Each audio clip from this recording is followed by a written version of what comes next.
오늘 성경 말씀은 마태복음 1장 18절에서 23절까지입니다.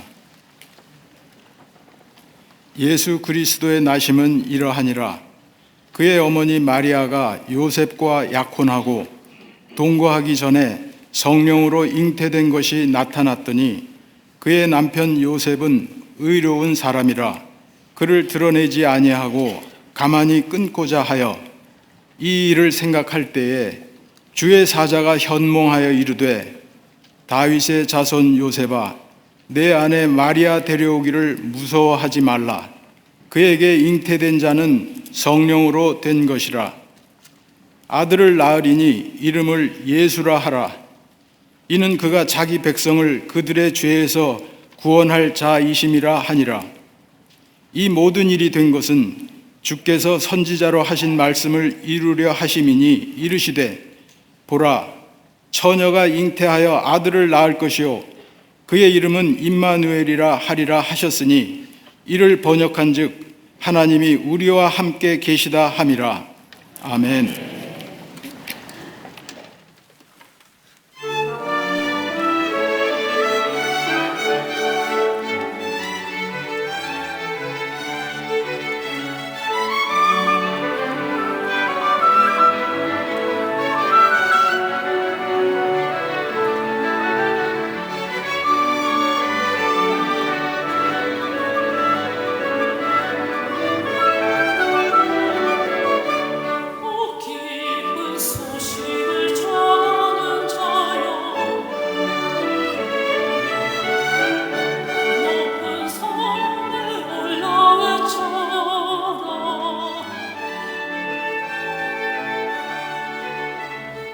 기쁜 소식을 전하는 자여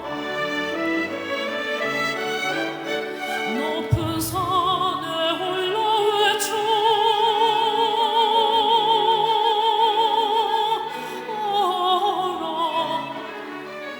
높은 산에 올라 외쳐라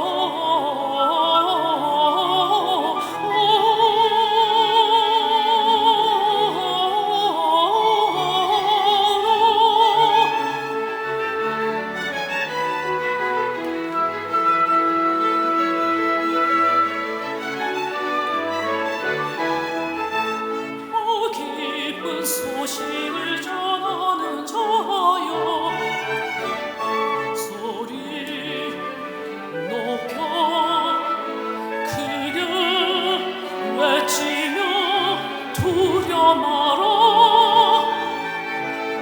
유대가 얼마나고 하라 유대가 얼마나고 하라 하라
갈릴리 성가대와 오케스트라의 귀한 찬양에 감사합니다.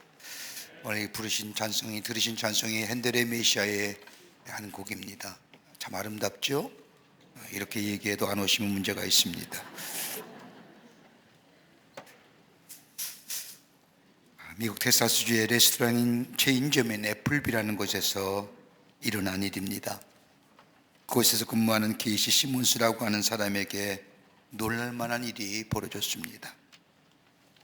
여자 손님 한 사람이 들어와서 그 레스토랑에서 가장 싼 37센트의 생수 한 병을 주문하고 난 뒤 손님이 나간 후에 보니 생수 한 병인 37센트에 팁이 무려 500불이나 적혀져 있는 겁니다. 팁이라고 하면 통상적으로 약 10 내지 15% 정도가 정상인데 생수 한 병은 37센트요. 팁은 무려 $500가 적혀져 있으니 이상하지 않을 수 없는 겁니다. 그리고 그녀가 떠난 자리를 보니 식당에서 쓰는 냅킨에 왜 500불의 팁을 주었는가에 대하여 빼곡히 적혀져 있는 겁니다. 그 글의 내용은 그 여인의 어머니가 자기 남편을 3년 전에 세상을 저 하늘나라에 보낸 날이 바로 이 여인이 레스토랑을 방문한 날이었다는 겁니다. 남편을 떠나보내고 3년 동안 집에 있다가 이제는 정상적으로 생활을 하려고 마켓에 가 생필품을 사러 갔지만 그녀에게 다가오는 이 슬픔, 그녀로 하여금 내가 지금 무엇하는 것이지, 내가 이것을 한다는 것이 무슨 의미가 있을까 하는 생각을 하면서 그녀를 그 자리에 주저앉게 만들었습니다. 스스로 일어날 힘이 조차도 없을 그때 많은 사람들이 그녀의 곁을 지나갔지만 누구 하나도 이 할머니를 거들떠보지 않는 겁니다. 그때 게이트 시몬스라고 한 청년이 유심히 할머니를 보고 그 할머니 곁에 다가갑니다. 그리고 묻습니다. 할머니 무슨 일 있습니까? 아무리 질문해도 대답하지 않습니다. 그래서 옆에 있는 할머니의 장바구니를 보니 할머니께서 시장에서 이 마켓에서 본 물건들이 그 시장 바구니 안에 있는 겁니다. 할머니 어디 불편하세요? 일어나세요. 가요. 같이 가자요. 라고 하자 이 할머니는 팔을 뿌리치며 거절한 그 할머니를 대고 계산대에 가서 자기가 계산을 합니다. 돈조차 낼 힘이 없는 그 할머니를 위해 할머니가 구매한 물건값인 17불을 냈습니다. 그리고 할머니에게 이렇게 이야기합니다. 할머니는 여전히 아름다워요. 그리고 헤어졌습니다. 그 다음날 그 할머니의 딸이 케이시가 일하는 식당에 찾아와 그 식당에서 일어난 이 시몬스 케이시 앞에 무려 500불의 팁을 남기고 떠나는 겁니다. 우리 인생을 살면서 가만히 보면 슬픔과 좌절 속에 일어나지 못하고 한 발자국 앞으로 나아가지 못하고 그래서 무엇을 해야 할지 알지 못할 뿐만 아니라 내가 어디로 가야 할지 알지 못할 그때에 우리를 하여금 다시금 일으켜줄 힘이 있을까요? 우리를 하여금 다시금 서서 걸어가게 하는 힘이 어디서부터 나올 수 있을까요? 그나마 미래를 위한 희망과 주변 사람들의 격려라 할 것입니다. 희망과 격려는 내 주저앉은 무릎을 다시 한번 일으켜 세워 걸어가게 할 뿐만 아니라 저 미래를 향하여 한 발짝 나아가게 할 힘이 얻게 합니다만은 그보다 더 하나의 중요한 것이 있다고 한다면 다른 것이 아니라 사랑일 겁니다. 예수님이 땅에 오심을 많은 말로 정의할 수 있습니다만은 그러나 한마디로 정의한다고 한다면 예수의 오심은 다름 아닌 사랑이었습니다. 예수님의 오심은 우리를 사랑하시는 하나님의 사랑이 그 속에 담겨져 있습니다. 예수님이 땅에 오실 때에 이 세상은 성경은 말하기를 흑암 그 자체라고 말씀하고 있습니다. 어둠 가운데 살아가는 우리들 향하여 사랑한다고 말씀하실 뿐만 아니라 그 사랑을 우리에게 몸소 보여주시기 위해 예수님을 이 땅에 보내실 뿐만 아니라 이 땅에 오셔서 우리의 아픔과 상처를 고쳐오실 뿐만 아니라 우리에게 새로운 소망을 허락해 주신 것이 바로 성탄입니다. 성탄은 크리스마스 캐롤이나 선물 그 어떤 것보다 사랑이란 단어를 생각하지 않고는 성탄의 참된 의미를 알 수가 없습니다.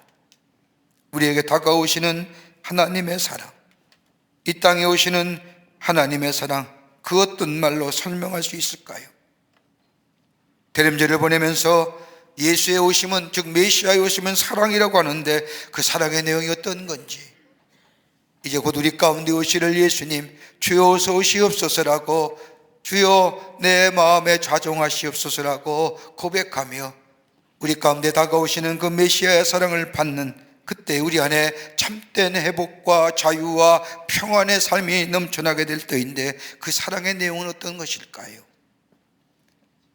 메시아의 오심은 사랑이요, 그 사랑의 내용은 무엇인지 말씀을 통하여 함께 은혜 받으며 우리 가운데 오시는 예수님을 기쁘게 맞이하여 주의 주시는 놀라운 위로와 치유와 평강의 삶을 살아가는 복된 여러분과 저와 되시기를 먼저 주의 이름으로 축원합니다. 메시아는 오심은 사랑이라고 했는데, 그 사랑은 첫 번째로 다름이 아니라 우리 가운데 찾아오시는 사랑이라는 겁니다. 성탄은 인간의 몸을, 하나님께서 인간의 몸을 입으시고 이 땅에 오심이라고 성경은 말합니다. 이것은 곧 흑암 속에 빛이 찾아왔을 뿐만 아니라 절망 속에 희망이 찾아온 것이요, 상처와 아픔 속에 치유와 회복이 찾아온 것이요, 사망 속에 생명이 찾아온 것이 바로 성탄이라는 겁니다.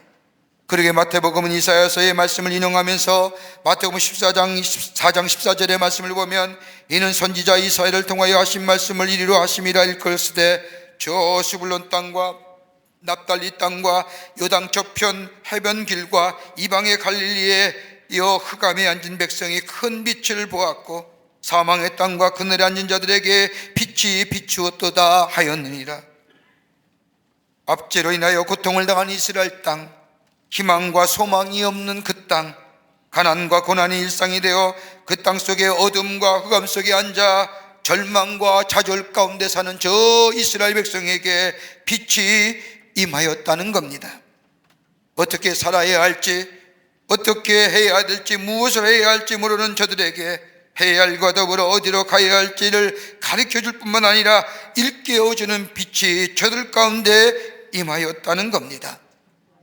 죄악으로 가득 찬, 그리하여 절망과 상처로 가득 차 참된 평화가 사라진 저 어두운 땅에, 그러기에 용서와 화목은 어디서든가 찾아볼 수 없는 저 어둠의 땅에 한 줄기의 빛이 비춰져 이 땅에 비추었다는 것이 소망입니다. 이 메시아의 오심입니다.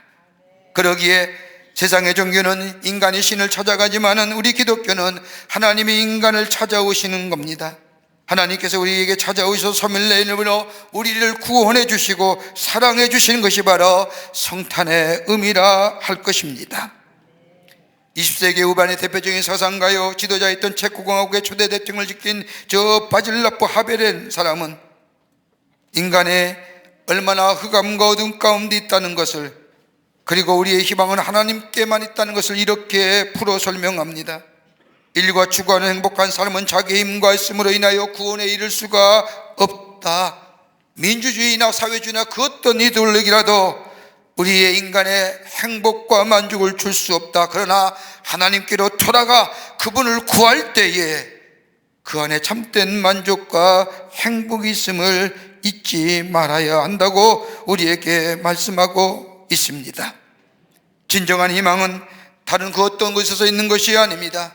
인간이 만든 구조나 체제나 그 어떤 이론이나 사상 속에 희망이 있는 것이 아니라 하나님께 희망이 있고 하나님께 희망을 구할 때만이 그 희망이 우리 가운데 임하게 된다는 겁니다. 여러분, 성경에 나오는 복음서의 말씀을 읽다 보면 하나님께서 인간을 찾아오시는 역사가 사복음서에 가득하게 기록된 것을 읽을 수가 있습니다. 사마리아 수가성의 여인을 찾아오신 예수님, 삭개오를 찾아오시는 예수님, 복음서의 말씀을 읽다 보면 수없이 찾아가시는 예수님의 모습이 사복음서에 가득한 것을 읽을 수가 있습니다. 이 찾아가시는 예수님의 하이라이트는 다른 것이 아니라 요한복음 21장의 말씀을 보면 예수님의 제자였던 베드로, 예수님을 향하여 위대한 신앙 고백을 했던 저 베드로, 저는 그리스도시요 살아계신 하나님의 아들이라고 했던 그 베드로의 신앙 고백, 주님은 그 신앙 고백을 들으시고 바요나시면 한 이 고백 위에 내가 교회를 세우겠다고 말씀하시며 칭찬했던 그 베드로, 근데 예수님이 십자가에 달려 돌아가시기 전 저 가야바뜰에서 신문받을 때에 주님이 말씀하신 것처럼 예수님을 3번이나 모른다고 부인합니다. 그리고 그 수치와 절망과 좌절 가운데 낙향하여 자신의 고향인 저 갈릴리 바닷가에서 자신의 본래의 직업인 어부로 돌아가 저 바닷가에 고기를 잡는 그 베드로를 찾아가신 주님, 그를 향하여 조반을 차려놓고 저를 불러서 저의 좌절과 절망과 아픔과 상처를 치유해 줄 뿐만 아니라 다시 회복시켜 주시고 다시 일어설게 하실 뿐만 아니라 새로운 사명을 그에게 맡겨주신 그 예수님의 모습, 진정 찾아오시는 예수님의 모습입니다. 베드로에만 찾아가셨을까요? 오늘 저와 여러분 속에 주님의 찾아오심이 없었더라면 우리 안에 구원의 감격이 어떻게 있을 수 있을까요? 내가 예수 믿을 때 처음으로 나의 뜻과 의지 또는 친구의 권유로 주님 앞에 나왔지라고 생각했지만 주님을 만나고 주님과의 깊은 영적인 교제가 우리 가운데 있고 믿음이 우리 안에 자리 잡게 될 때에 깨닫는 것이 있다고 한다면 내가 주님을 찾은 것이 아니라 주님이 날 찾아주셨지, 날 만나주셨지, 나를 새롭게 해주셨지, 나를 하여금 구원의 백성으로 삼아주셨다는 것은 믿음의 고백이 우리 가운데 있어 하나님을 향하여 찬양할 수밖에 없음을 고백하게 됩니다. 성탄절은 주님의 사랑이 찾아오는 귀한 절기입니다. 주의 사랑이 나에게 찾아오시어 내 안에 절망과 좌절과 괴로움과 고통과 염려 가운데 우리의 상한 심령 찾아오시어 빛을 비춰주심으로 만져주시고 회복시켜주시어 새롭게 하시는 그 하나님의 놀라운 은혜와 사랑을 다시 한번 체험하는 것이 바로 대림절이요, 그리고 그 안에 찬양의 고백이 넘쳐나는 것이 바로 성탄절인 줄 믿습니다. 우리 가운데 찾아오시는 하나님의 사랑, 우리의 상처를 만져주시고 회복시키시고 치유하시는 그 하나님의 사랑, 그 사랑이 바로 성탄절이요, 오늘 그 사랑이 우리 가운데 오심을 기쁘게 맞이하는 여러분이 되시기를 바랍니다. 두 번째는 메시아의 오심은 사랑인데 그 사랑은 다른 것이 아니라 우리와 함께 거하시는 사랑입니다. 오늘 마태복음 1장 23절의 말씀을 보면 보러 처녀가 잉태하여 아들을 낳으리니 그의 이름을 임마누엘이라 하셨으니 이를 번역한 즉 하나님이 우리와 함께 계시다 함이라. 임마누엘, 다름이 아니라 하나님이 인간이 되셔서 우리 안에 거하신다는 겁니다. 하나님이 우리와 함께 거하신다는 겁니다. 여러분, 이것처럼 감격스러운 말씀이 어디 있을까요?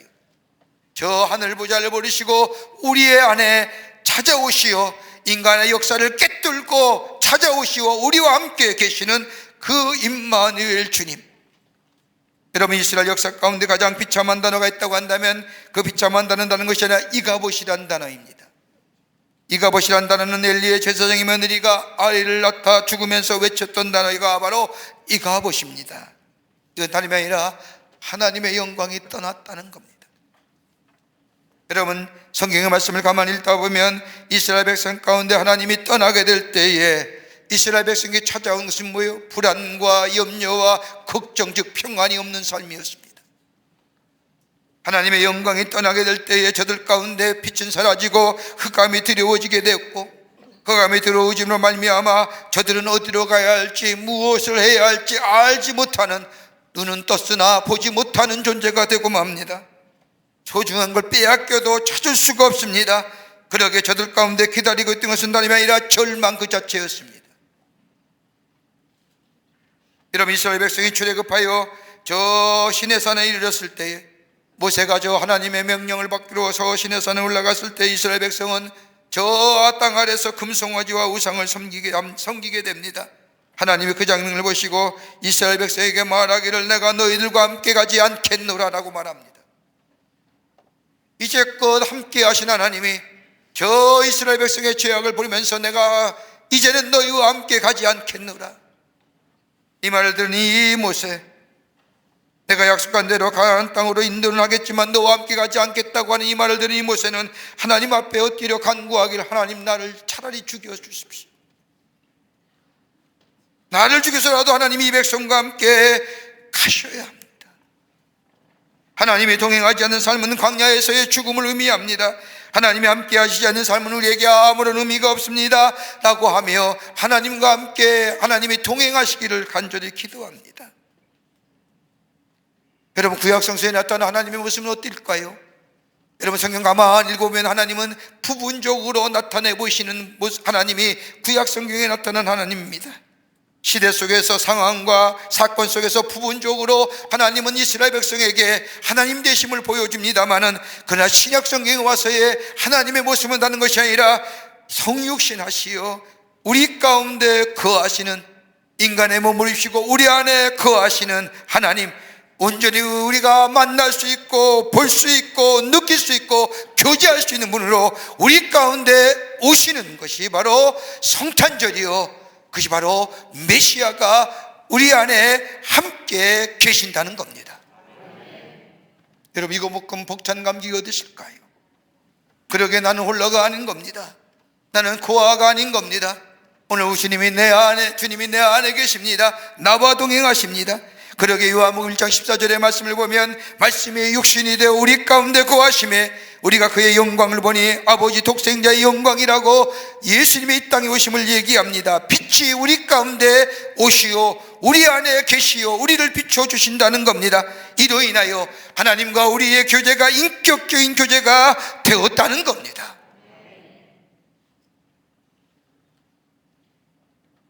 여러분, 시편 23편의 말씀을 가만히 보십시오.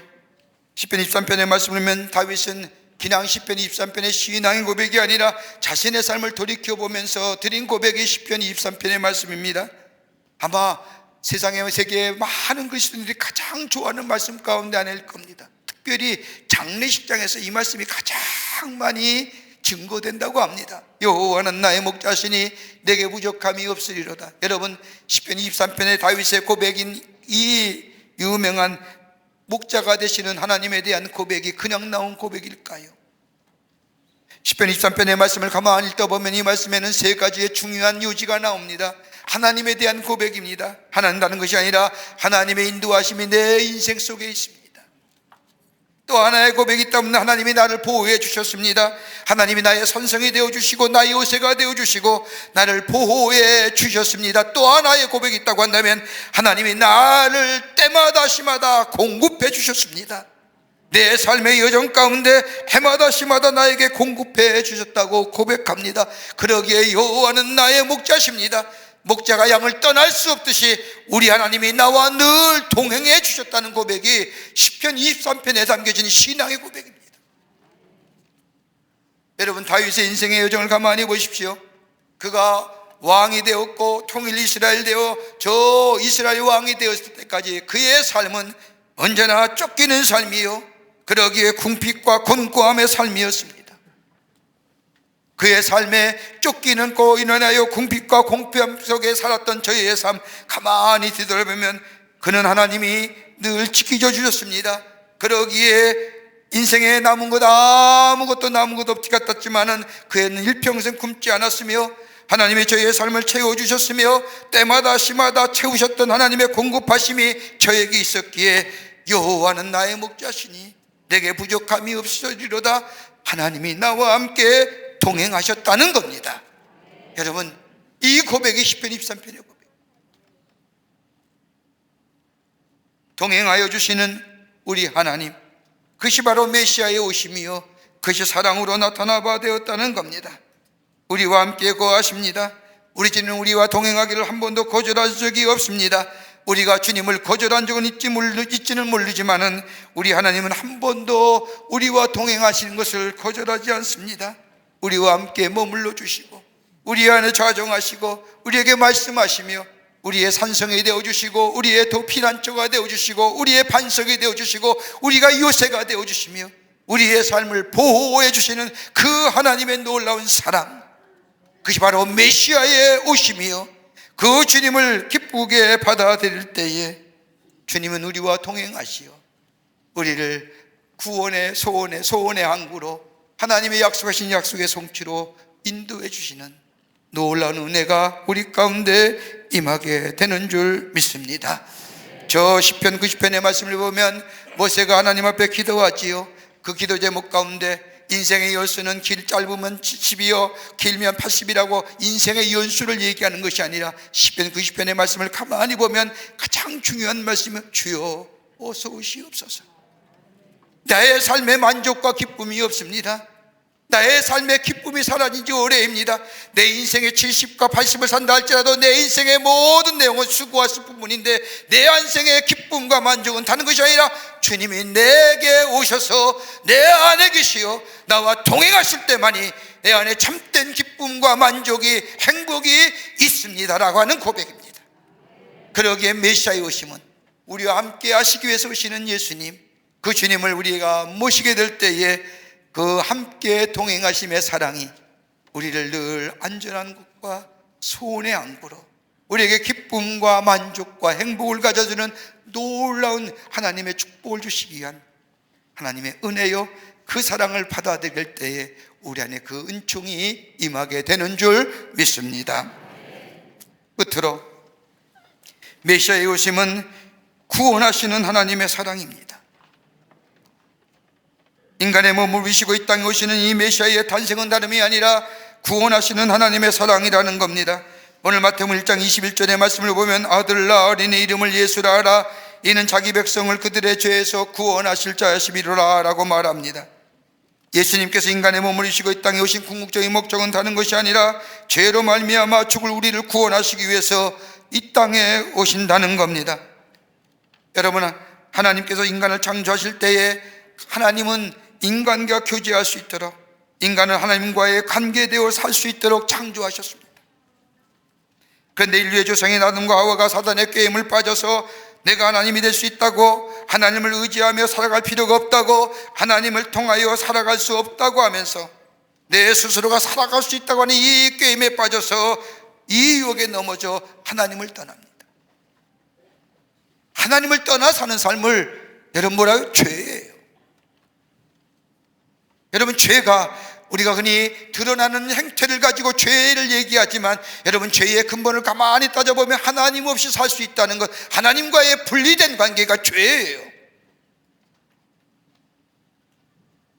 하나님을 떠나 사는 삶, 하나님과 관계가 분리된 삶, 여러분 그 죄, 부패된 본성에 맺어진 열매는 육체의 열매예요.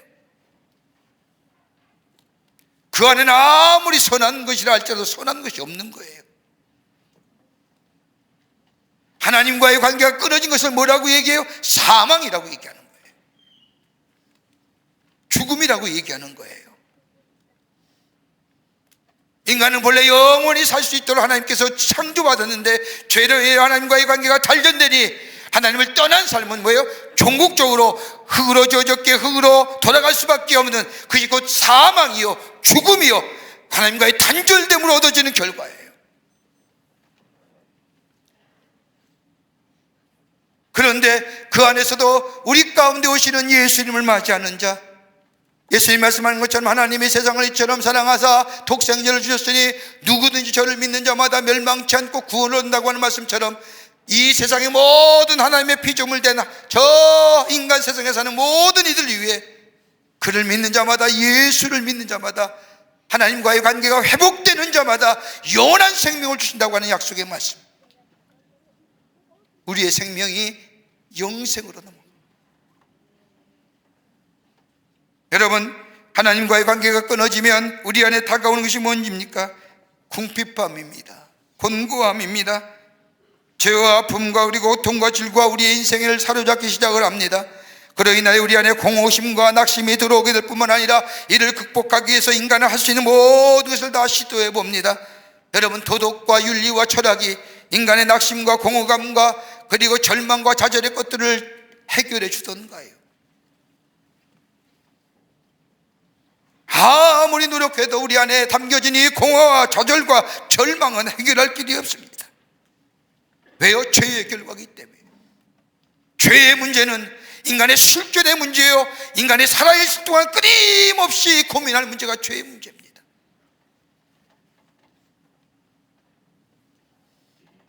심리학자인 칼 미라민고라고 하는 박사는 자신이 의사의 생활하며 얻은 결과를 가지고 이렇게 이야기합니다. 정신병원에 있는 많은 환자들 가운데 그들의 죄가 용서받았다고 하는 확신만 줄 수 있다고 한다면 그 가운데 75%가 내일 퇴원할 수 있다는 거예요.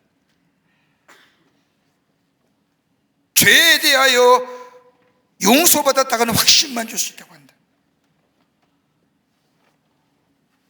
죄와 죄책감의 문제는 한 시대의 문제가 아니라 인류가 시작한 이래로 끊임없이 고민하며 죄로 인하여 가졌던 인간의 공허함과 낙심과 상실감과 좌절감 어떻게 극복하고 해결할 수 있는가? 여러분, 죄와 죄책감이 우리 안에 들면 네 가지 것들이 우리 안에 생기지 않습니까? 자기 상실의 문제요, 절망이요, 좌절이요, 파멸의 문제요. 이거 어떻게 해결할 수 있을까요?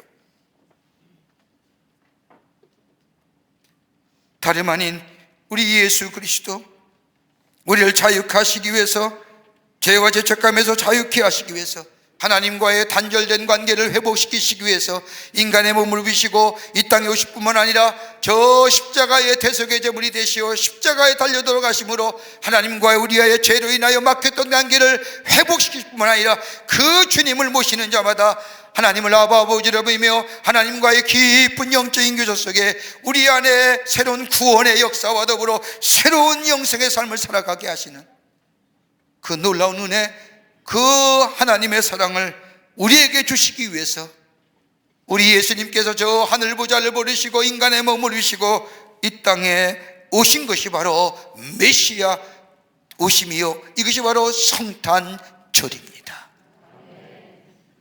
이 주님을 맞이하는 자마다 우리 안에 구원의 역사가 있습니다. 매일매일 새롭게 되는 구원의 역사가 있습니다.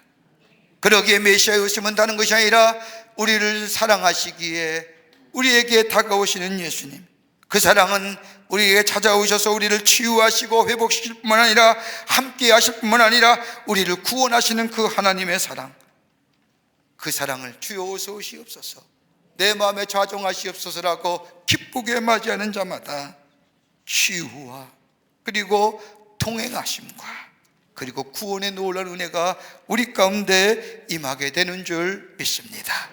이것이 바로 메시아의 오심입니다.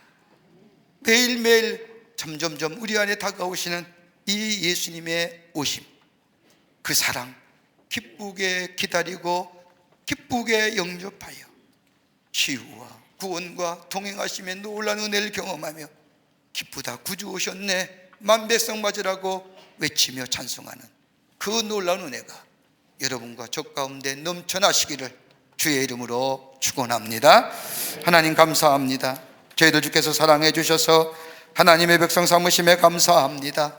우리에게 구원 주시고 치유함 주시고 동행하심의 놀라운 은혜를 허락해 주심에 감사합니다. 우리 가운데 올해도 어김없이 찾아오시는 우리 주님 기쁘게 맞이하여 영접하고 내 안에 주인 모시어 구원과 치유와 회복과 그리고 동행하심의 놀라운 은총을 경험하며 주님을 찬양하는 저희들 되게 하여 주시옵소서. 성령이 우리와 동행하여 주실 줄 믿으며 예수님의 이름으로 기도하옵나이다. 아멘.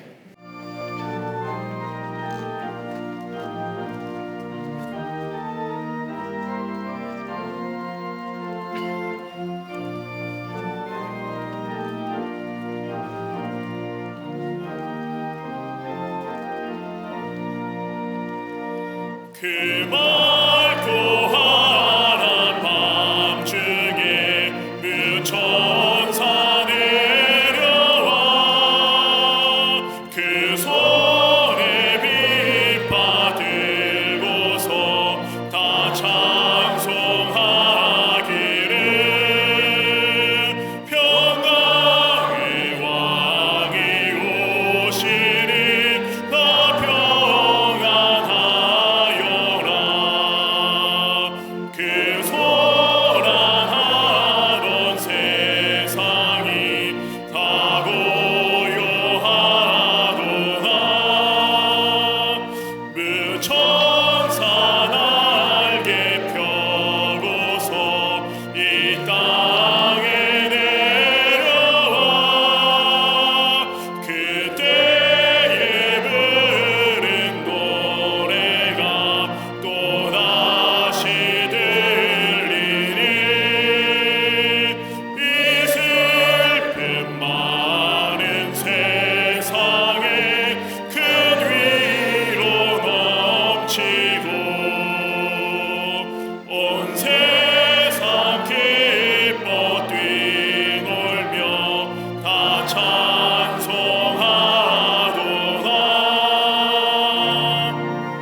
주 예수 탄생하시니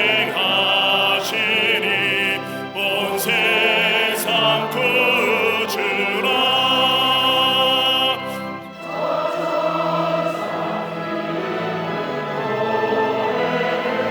또다시 부르니 온 세상 사는 사람들 다 화답하도다.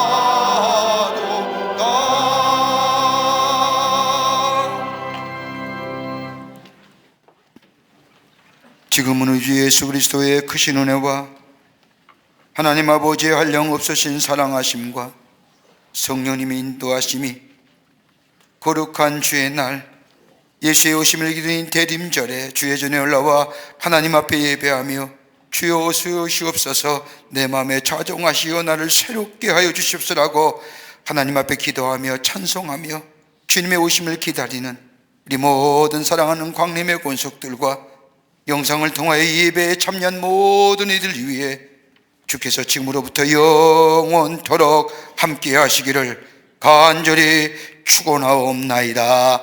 아멘. 좋으신 하나님, 좋으신 하나님, 참 좋으신 나의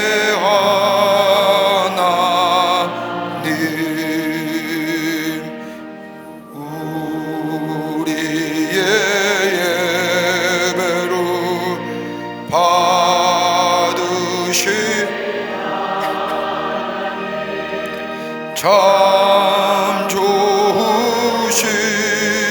나